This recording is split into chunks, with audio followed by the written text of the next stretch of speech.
তৃণমূলের যারা দুষ্কৃতীরা এখনো অব্দি তাণ্ডব করার সাহস দেখাচ্ছেন তাদের উদ্দেশ্যে বলবো, অত্যাচার ততটাই করুন যতটা সহ্য করতে পারবে।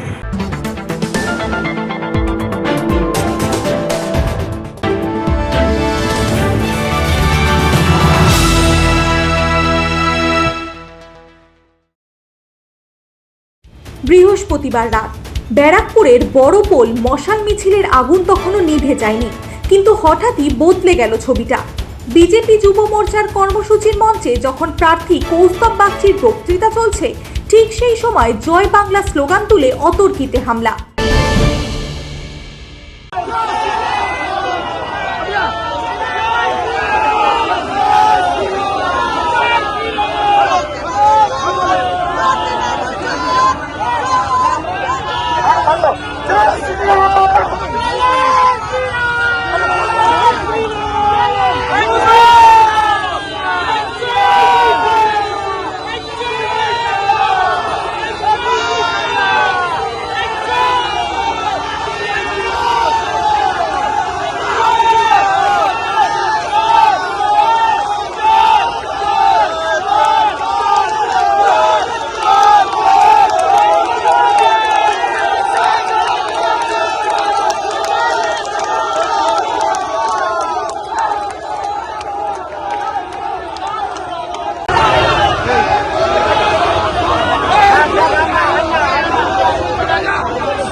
বিজেপির বক্তব্য, তৃণমূলের আশ্রিত দুষ্কৃতীরাই এই আক্রমণের পেছনে। হঠাৎ উত্তেজনায় থমকে যায় এলাকা, ছড়ায় চাঞ্চল্য। নির্বাচনের আগে কি বাড়ছে রাজনৈতিক সংঘর্ষ, নাকি এর পেছনে লুকিয়ে রয়েছে বড় কোনো রাজনৈতিক বার্তা? ব্যারাকপুরে এই ঘটনার পর আবারও চড়ছে পারদ। রাজনীতি কি এখন তাহলে পুরোপুরি রাস্তায়? ব্যারাকপুর সাংগঠনিক জেলা যুব মোর্চার ডাকে ব্যারাকপুরে আমাদের বিজেপির সমর্থনে, আমার সমর্থনে একটি মশাল মিছিল অনুষ্ঠিত হয়েছিল।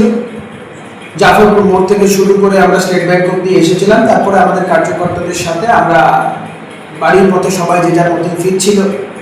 আমাদের বড় পোলে একটি চা জল খাওয়ার সেখানে একটি জায়গায় আমরা সবাই মিলিত হই। সেখানে বেশ কিছু মানুষজন আমাকে অনুরোধ করে, আমাকে কিছু বলার জন্য অনুরোধ করে। তো আমি সেখানে দাঁড়িয়ে আমার কথাই রাখছিলাম সাধারণ মানুষের উদ্দেশ্যে। হঠাৎ করে তৃণমূলের দুষ্কৃতী বাহিনীরা অতর্কিতে আমাদের মিছিলের উপরে হামলা করার একটা প্রচেষ্টা চালায়, কিন্তু তার যোগ্য জবাব আমরাও দিয়েছি। তারা আমাদেরকে দমানোর চেষ্টা করে, কিন্তু আমরা তাদের এই আক্রমণকে প্রতিহত করেছি। আমরা বলছি, যেখানে যেখানে তৃণমূল এই ধরনের আক্রমণ করবে আমরা এইভাবেই তাদের প্রতিহত করব। আমরা চোরেদের ভয় পাই না। মমতা বন্দ্যোপাধ্যায় বুঝে নিন, আপনার সময় শেষ হতে চলেছে। তাই আপনাদের দুষ্কৃতী বাহিনীদের লেলিয়ে কোনো লাভ নেই। আর তৃণমূলের যারা দুষ্কৃতীরা এখনো অব্দি তাণ্ডব করার সাহস দেখাচ্ছেন তাদের উদ্দেশ্যে বলবো, অত্যাচার ততটাই করুন যতটা সহ্য করতে